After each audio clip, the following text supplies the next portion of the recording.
Hello, my name is Cassandra Pinato, and I work in the Review and Adoption Unit in the Instructional Materials Division at the Texas Education Agency. In this training, I will provide you with the information you need to correctly complete a correlation document. Before we begin talking about the correlation document, I want to review some important terms. Let's start with definitions. A student expectation provides specific information about how students demonstrate their learning. Each student expectation has been divided into constituent parts called breakouts. A student expectation is considered addressed only if each breakout is addressed. A citation is the identification of one specific example of content that covers one element of the TEKS. Correlations contain citations for all student expectations that publishers believe are sufficiently addressed in a specific instructional material. So what are some of the rules of the game? The correlation document is an Excel template that was created by TEA from the breakout documents. You will use these templates to indicate where you believe the TEKS and ALPs are covered in your instructional materials. It is very important that you only use the Excel template that we provide. Please do not convert it to other formats such as Google Sheets. We will convert the correlation document into the evaluation instrument, which is used by the state review panels. We have found that converting the document to other formats will cause issues with the templates. You must provide correlations for every product, format, and grade level or course. For example, if you submitted 2 complete descriptions for spelling grade 1, one for a print version and one for an online version, you have to provide 2 sets of correlations. Please know that the correlations you submit will be subject to the Public Information Act. Now let's discuss some best practices. It is crucial that you supply carefully constructed and accurate correlations. You will only be able to provide a limited number of citations for each breakout. For that reason, it is important that you choose the best, most closely aligned content for your citations. Be very specific, describing the location of your citations. For example, instead of saying page 24, you might say page 24, top of the page, second paragraph. I will give a demonstration on this later. For those of you with digital programs, be sure to test the links that you enter in your correlation document. You want the reviewers to be able to easily navigate to your citations in your materials. Citations. You will have an opportunity to provide up to 5 citations from materials intended for the students and up to 5 citations from materials intended for the teachers for each breakout. However, you are not required to provide separate citations from the teacher materials. A teacher can use the materials intended for the students along with the materials intended for the teacher. Therefore, the citations you provide from the student materials will also satisfy the requirements to address student expectations in the teacher materials. At a minimum, you must provide at least 2 citations from materials intended for the students, 1 narrative citation and 1 activity citation for every breakout. So what's the difference between a narrative citation and an activity citation? If the citation provides an opportunity for the teacher to teach or the student to learn, it is considered a citation for the student text narrative. If it provides an opportunity for the student to demonstrate the knowledge or practice the skill, it is considered an activity. Each template has 3 worksheets or tabs, one for the TEKS correlations, one for the student ALPS correlations, and one for the teacher ALPS correlations. The information at the top of the template has been pre-populated. You will enter information starting with the publisher's name, the program title, the program ISBN, and after you have entered all of your citations, you will provide a TEKS coverage percentage here. It is crucial that this number is accurate. I will talk more about how to correctly calculate your percentage later in the presentation. In this next section, you will notice that general requirements and the introduction for the course has been provided. Please take time to read through this section. The knowledge and skill statements begins in column A. Although you are not providing citations for the knowledge and skill statements, it is important to read them because they help put the student expectation into context. The student expectations are found in column B. Each student expectation has been divided into constituent parts or breakouts. The breakouts can be found in column C. Remember, in order for a student expectation to be considered addressed and counted towards your TEKS coverage percentage, Each individual breakout associated with that student expectation must be sufficiently covered. You will see that the item type in column D has been pre-populated. The first 5 rows in this column are for citations from your student materials. The citations in these rows should be from content in the materials intended for the student, but remember that teachers also use those materials. You will receive credit towards TEKS coverage in both student and teacher materials for any citation that is accepted here. The next 5 rows are for citations that can only be found in the teacher material. It is not necessary to populate these rows if you feel that you have sufficiently addressed the breakout in the student materials. Please do not provide duplicate citations in these rows. This causes confusion and frustration for the reviewers. You may only list 1 citation per row. You will identify whether the citation type is a narrative or an activity in column E. You will see that the first 2 citation types have been pre-populated.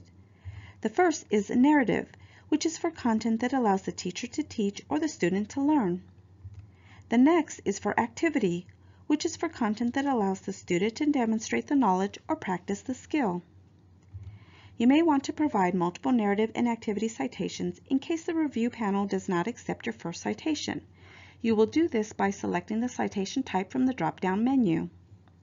Just remember, you are limited to the 5 rows for student citations and the 5 rows for your teacher citations. In column F, record the ISBN of the component where reviewers can find the content from your citation. Please do not include any dashes. Each component must have a unique ISBN. In column G, list the page or page numbers where reviewers can find the content from your citation. If your materials are digital or online and do not contain page numbers, please enter any identifying information if possible. In column H, give the reviewers information about the exact location where the content can be found. Please be as specific as possible. For print products, describe where the reader can find the content. For electronic products, insert a hyperlink that will direct the reviewers to the exact location where the content can be found. I know that some of you may wish to create your citations in a Word document and copy them into the correlation template. Please be aware that copying text from another document might cause the cells to lock. This can be avoided by using Excel's Paste Special feature. After copying the information from the Word document, select the Home tab on the ribbon in the Excel. You will then select the Paste icon, Paste Special, and then select Text. Click OK, and the text is inserted into the cell. When inserting a hyperlink into the template, select the Insert tab on the ribbon of the Excel, click on the link icon, paste your hyperlink into the box, click OK, and your hyperlink is inserted into the cell. Let's talk about determining your TEKS coverage. To be eligible for adoption, instructional materials must meet at least 50% of the required TEKS and 100% of the required ALPS. To calculate your TEKS coverage percentage, you will need to divide the number of student expectations for which you provided the required citations by the total number of student expectations for that course. For example, English Language Arts and Reading Grade 1 has a total of 60 student expectations. You provided at least 2 citations, 1 narrative, and 1 activity for each of the breakouts associated with 50 student expectations. You will take the 50 student expectations that you provided citations for and divide it by the 60 student expectations that are required for this course and get a percentage of 83.33. It is very important that you carefully calculate your TEKS coverage percentage. There are instances in which reviewers will reject some of the citations that you provide. In order to be eligible to provide new citations or new content, your product must meet at least 75% of the percentage you indicate on your correlations. So for this example, in order to provide new citations or new content, you must meet 75% of the 83.33. You will notice that the ALPS worksheet looks just like the TEKS worksheet. The information at the top of the template has been pre-populated, and the information you entered on the TEKS worksheet will be automatically populated here as well. The ALPS are considered addressed if each breakout is addressed once in the component intended for the student use and once in the component intended for the teacher use. There is no need to provide different citations for narratives and activities like you did in the TEKS worksheet. You will receive credit for meeting the breakout if one citation is accepted for that breakout. We have provided 4 rows to allow you the opportunity to provide additional citations in the event that the panel does not accept your first citation. You may only list 1 citation per row. You would complete the ALPS worksheet just as you did the TEKS worksheet. However, if a breakout is grayed out, you do not need to provide a citation for that breakout. Please remember that your product must meet 100% of the required, not grayed out, ALPS to be eligible for adoption. Now let's talk about some deadlines. You must submit a preliminary correlation for one program, format, and grade level or course with at least 2 pages of the correlation document completed. The correlations must represent how you intend to provide citations. We want to be sure that you are completing the document correctly. You will need to email your preliminary correlations to TEA by 5 p.m. on Friday, February 23rd, but if you have them done sooner, please don't wait. Send them in. For your final correlations, the subject and courses have been divided into 2 groups. Group A contains your English courses and the English Learners Language Arts courses. Group B contains your Spanish courses. Final correlations are due for subject and courses in Group A by 5 p.m. on Friday, April 6th.